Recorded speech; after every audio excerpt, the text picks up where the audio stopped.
അസ്സലാമു അലൈക്കും വറഹ്മത്തുള്ളാഹി വബറകാതുഹു. ബഹുമാനികളെ, മസ്ജിദുൽ ഹറാമിന്റെ ഏകദേശം ഒരു തെക്ക് കിഴക്കേ മൂലയിലായിട്ട് ഒരു ഭാഗമുണ്ട്. ആ സ്ഥലത്തിന് മഖ്ബറത്ത് ഷുബൈക്ക് എന്നാണ് പേര് പറയുന്നത്. ആ മഖ്ബറത്ത് ഷുബൈക്ക് നിങ്ങൾക്ക് നോക്കിയാൽ കാണാം. മസ്ജിദുൽ ഹറാമിന്റെ മുൻവശത്ത് ഇറങ്ങി ഇങ്ങേയറ്റത്ത് നമ്മുടെ ഏകദേശം ജബൽ ഉമറിന്റെ അവസാനത്തായിട്ട് വരുമ്പോൾ ഇങ്ങനെ ഒരു ഏരിയ ഒഴിച്ചിട്ടിട്ടുണ്ട്. ആ സ്ഥലത്തിനാണ് മഖ്ബറത്ത് ഷുബൈക്ക് എന്ന് പറയുന്നത്. എന്താണ് മഖ്ബറത്ത് ഷുബൈക്കിന്റെ പ്രത്യേകത എന്ന് ഇൻഷാ അല്ലാഹ് നമുക്ക് നോക്കാം. പെൺകുട്ടികളോടുള്ള അറബികളുടെ സമീപനം പുരാതന കാലഘട്ടത്തിൽ ഇസ്ലാം വരുന്നതിന് മുമ്പ് എങ്ങനെയായിരുന്നു പെൺകുട്ടികളോടും സ്ത്രീകളോടും അറബികൾ വെച്ചു പുലർത്തിയിരുന്ന സമീപനം എന്ന് മനസ്സിലാക്കാൻ ഈ മഖ്ബറത്ത് ഷുബൈക്ക തന്നെ ധാരാളം മതിയാകുന്നതാണ്. പെൺകുട്ടികൾ ജനിച്ചു എന്ന് കേട്ടാൽ അവരെ അഭിമാനം സടകുടഞ്ഞെഴുന്നേൽക്കുകയും പെൺകുട്ടികളുടെ പിതാവ് എന്ന് പറയുന്നത് അപമാനമായി കാണുകയും ചെയ്തിരുന്ന ഒരു സമൂഹമായിരുന്നു പുരാതന അറേബ്യയിൽ നബിസല്ലാസങ്ങൾക്ക് മുമ്പ് ഉണ്ടായിരുന്നത്. അതുകൊണ്ട് തന്നെ പെൺകുട്ടികൾക്ക് യാതൊരുവിധ വിലയും കൽപ്പിച്ചിരുന്നില്ല. അവരുടെ ശാരീരിക ആവശ്യങ്ങൾക്ക് മാത്രം പെൺകുട്ടികളെ ആവശ്യാർത്ഥം ഉപയോഗിക്കുകയും അത് കഴിഞ്ഞാൽ വെറും അടിമകളെപ്പോലെയോ അല്ലെങ്കിൽ ഏറ്റവും താഴേക്കടയിലോ അവരെ വലിച്ചെറിയുന്ന ഒരവസ്ഥയായിരുന്നു ഉണ്ടായിരുന്നത്. പെൺകുട്ടികൾക്ക് ജീവനാംശം നൽകുകയോ സ്വത്തവകാശം നൽകുകയോ ചെയ്തിരുന്നില്ല എന്ന് മാത്രമല്ല, ഒരു മനുഷ്യനായി പോലും പെൺകുട്ടികളെ കണ്ടിരുന്നില്ല. വിധവകളെ തീരെ പരിഗണിക്കുകയില്ല. ജനിച്ചത് പെൺകുട്ടികളാണെന്ന് മനസ്സിലാക്കിയാൽ ഉടനെ തന്നെ തനിക്ക് പെൺകുട്ടി ജനിച്ചിട്ടില്ല എന്നറിയാൻ വേണ്ടി ഒന്നുകിൽ ആ കുട്ടിയെ കുഴിച്ചു മൂടുക, അല്ലെങ്കിൽ ആ കുട്ടിയെ കൊണ്ടുവന്ന് വളരെ ദൂരത്ത് ഉപേക്ഷിക്കുക. ഇതായിരുന്നു അറബികളുടെ പതിവ്. പരിശുദ്ധമായ ഖുർആൻ അത് വ്യക്തമായിട്ട് എടുത്ത് പറയുന്നുണ്ട്. ഖുർആനിലൊരു ആയത്ത് തന്നെ, വൈദാ ബുശ്റ അഹദുഹും ബിൽ ഉൻസ, പെൺകുട്ടിയെ കൊണ്ട് അവരെ സന്തോഷ വാർത്ത അറിയിക്കപ്പെട്ടാൽ ലല്ല വജുഹുഹു, അവരുടെ മുഖമായി തീരും, മുസ്വദ്ദൻ, കറുത്തിരുണ്ടതായിത്തീരും, വഹുവ കലീം, അത് അതികഠോരമായ കറുത്ത രൂപത്തിൽ അവരുടെ നിലപാടും അവരുടെ സമീപനവും മുഴുവൻ മാറുകയും അവർ അപമാന ഭാരം കൊണ്ട് വല്ലാതെ വിഷമിക്കുകയും ചെയ്യുമെന്ന് ഖുർആൻ പറയുന്നു. യതവാറാമിനൽ ഖൗം, എന്നിട്ട് ജനങ്ങളിൽ നിന്ന് അവര് ഒളിച്ചു നടക്കും, ജനങ്ങളെ തൊട്ട് മറഞ്ഞു നടക്കും. അത്ര കണ്ട് അപമാനഭാരം പിടികൂടിയിരുന്ന ഒരു സമ്പ്രദായമാണ് പെൺകുട്ടികൾ ജനിച്ചു എന്നറിഞ്ഞാൽ അറബികളുടെ ഇടയിലുണ്ടായിരുന്നത്. ഈ സമൂഹത്തിലാണ് നബി സല്ലല്ലാഹു അലൈഹി വസല്ലങ്ങൾ ജനിച്ചു വീഴുന്നത്. ഹബീബായ റസൂൽ കരീം സല്ലല്ലാഹു അലൈഹി വസല്ലമ തങ്ങൾ ഈ പെൺകുട്ടികളെ കുഴിച്ചുമൂടുന്ന പ്രവണതയ്ക്കെതിരെ അതിശക്തമായ നിലപാടെടുത്തു.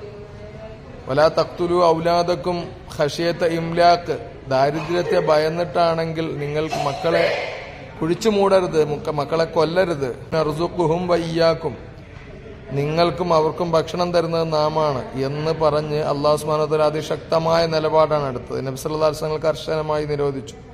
പിന്നീട് പെൺകുട്ടികൾക്ക് വലിയ സ്ഥാനമാനം നൽകുകയും ഇസ്ലാമിൽ ഖൈറു മതാഇ ദുനിയ അൽ മർഅത്തു സ്വാലിഹ, ഈ ഭൂമി ലോകത്തെ ഏറ്റവും ഉത്തമമായ സമ്പത്ത് അത് പെൺകുട്ടി തന്നെയാണ് എന്ന് പരിശുദ്ധമായ ഇസ്ലാം വിഭാവനം ചെയ്തു. അതിനെ തുടർന്നാണ് സ്ത്രീകൾക്ക് അവകാശങ്ങൾ നൽകിയത്, സ്ത്രീകൾക്ക് സ്വത്തവകാശം നൽകിയത്, സ്ത്രീകളുടെ അവകാശങ്ങൾ സംരക്ഷിക്കപ്പെട്ടത്. പരിശുദ്ധമായ ഖുർആൻ വ്യക്തമായി പറഞ്ഞു, അവരോട് വഅശ്റുഹുന്ന ബിൽ മഅറൂഫ്, മാന്യമായി മാത്രം പെരുമാറണം. പെൺകുട്ടികളോട് മാന്യമായി പെരുമാറാത്തവൻ സമൂഹത്തിൽ മാന്യതയില്ലാത്തവനാണ്. ഖിയാറു കുല്ലി അഹ്ലിഹി, നിങ്ങളിൽ ഉത്തമർ നിങ്ങളുടെ ഭാര്യമാരോട് കുടുംബത്തോട് മാന്യമായി പെരുമാറുന്നവരാണ് എന്ന് പറഞ്ഞ് പരിശുദ്ധമായ ഇസ്ലാം അതിശക്തമായ നിലപാടെടുത്തു. സ്ത്രീകൾക്ക് സ്വത്തവകാശം കൊടുത്തു, മഹർ ഏർപ്പെടുത്തി. അങ്ങനെ സ്ത്രീകളെ പൊതുസമൂഹത്തിലേക്ക് ഉയർത്തിക്കൊണ്ടുവരുന്ന കാര്യത്തിൽ ഇസ്ലാം അതിശക്തമായ മാർഗരേഖകൾ മുന്നോട്ട് വെച്ചു. നമ്മൾ ഹജ്ജിനോ ഉംറയ്ക്കോ വരുമ്പോൾ മസ്ജിദുൽ ഹറാമിന്റെ മുൻഭാഗത്ത് നിന്ന് നമ്മൾ ഇടതുഭാഗത്തേക്ക് കുറച്ചങ്ങ് മാറിപ്പോയാൽ കിങ് അബ്ദുള്ള എക്സ്പാൻഷൻ ഏരിയയുടെ മുൻവശത്തായി കുറച്ച് ഭാഗം ഒഴിഞ്ഞു കിടക്കുന്നത് കാണാം. അവിടെ പിന്നെ ഷുബൈക്ക് ബസ് സ്റ്റാൻഡ് ഉണ്ട്, ഷുബൈക്ക് മക്ബറ എന്ന് രേഖപ്പെടുത്തിയിട്ടുണ്ട്. ആ ഭാഗത്താണ് ഈ മക്ബറയുള്ളത്. ഏതായാലും ഇസ്ലാമിന്റെ മഹത്വവും ഇസ്ലാം സ്ത്രീകൾക്ക് കൊടുത്ത സ്ഥാനവും മനസ്സിലാക്കാനുള്ള കാര്യത്തിന് വേണ്ടിയിട്ട് ഹജ്ജിനോ ഉംറയ്ക്കോ വരുന്നവർ ഇവിടെ പോവുകയും ആ ചരിത്രം മനസ്സിലാക്കുകയും ചെയ്യണമെന്ന് പ്രത്യേകം ഓർമ്മപ്പെടുത്തുന്നു.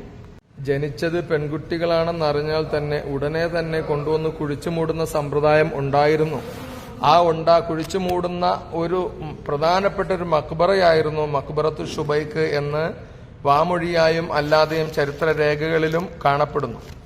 അപ്പോൾ ഈ മക്ബറത്തു ഷുബൈക്ക് ഈ പെൺകുട്ടികളെ ജീവനോടെ കുഴിച്ചുമൂടിയിരുന്ന ഒരു ഇടമായിരുന്നുവെന്നും അവിടെ നിന്ന് പിൽക്കാലഘട്ടത്തിൽ ധാരാളമായി ചരിത്രം രേഖപ്പെടുത്തിയിരുന്നുവെന്നും കാണാം. അറബികളുടെ ഇടയിൽ ഈ മക്ബറത്തു ഷുബൈക്ക് അങ്ങനെ ഒരു കുപ്രസിദ്ധമാണ്. പിന്നീട് ഒരുപാട് സംഭവ വികാസങ്ങൾ അവിടെ ഉണ്ടായിട്ടുണ്ട്. മക്ബറത്തു ഷുബൈക്കുമായിട്ട് ബന്ധപ്പെട്ട് മറ്റൊരു ചരിത്രം കൂടെ പറയാനുണ്ട്. ഇൻഷാ അല്ലാഹ് അത് അടുത്ത ദിവസം പറയാം. അപ്പോൾ പെൺകുട്ടികളെ കുഴിച്ചുമൂടിയിരുന്ന ഇടം, വല്ലാതെ വിഷമിച്ചിരുന്നിടം, നബി സല്ലല്ലാഹു അലൈഹി വസല്ലമയുടെ അടുത്ത് പോലും ചില സ്വഹാബാക്കൾ വന്ന് തങ്ങളുടെ പഴയ കാലഘട്ടത്തിൽ ഇസ്ലാം സ്വീകരിക്കുന്നതിന് മുമ്പ് പെൺകുട്ടികളെ കുഴിച്ചുമൂടിയിരുന്ന സംഭവം പറയുകയും നബി സല്ലല്ലാഹു അലൈഹി വസല്ലം വല്ലാതെ അത് കേട്ടിട്ട് തങ്ങൾക്ക് വേദന തോന്നുകയും ഒക്കെ ചെയ്ത സംഭവം റിപ്പോർട്ട് ചെയ്യപ്പെട്ടിട്ടുണ്ട്. അങ്ങനെ നിരവധി അനവധിയായ സംഭവങ്ങൾക്ക് സാക്ഷിയായ ഒരു ഇടമാണ് മക്ബറത്തു ഷുബൈക്ക്. പെൺകുട്ടികളെ ജീവനോട് കുഴിച്ചുമൂടിയിരുന്ന സ്ത്രീകൾക്ക് അറേബ്യയിൽ ഒരു വിലയും നൽകിയിരുന്നില്ല എന്നതിൻ്റെ വ്യക്തമായ ഇന്നും ജീവിക്കുന്ന ഒരു ഉദാഹരണമാണ്. പല കാരണങ്ങളെ കൊണ്ട് ഈ മക്ബറത്തു ഷുബൈക്ക് ഇപ്പോൾ നിർമ്മാണ പ്രവർത്തനം നടക്കാതെ കിടക്കുന്നു. ഇൻഷാ അല്ലാഹ് അതിൻ്റെ കാരണങ്ങളും മറ്റുമൊക്കെ അടുത്ത ദിവസത്തെ വീഡിയോയിൽ വിശദീകരിക്കാം. അല്ലാഹു സുബ്ഹാനഹു വ തആല ഇസ്ലാമിൻ്റെ പരിശുദ്ധിയും മഹത്വവും പവിത്രതയും മനസ്സിലാക്കാനുള്ള തൗഫീഖ് നൽകട്ടെ. അസ്സലാമു അലൈക്കും വറഹ്മത്തുള്ളാഹി വബറകാതുഹു.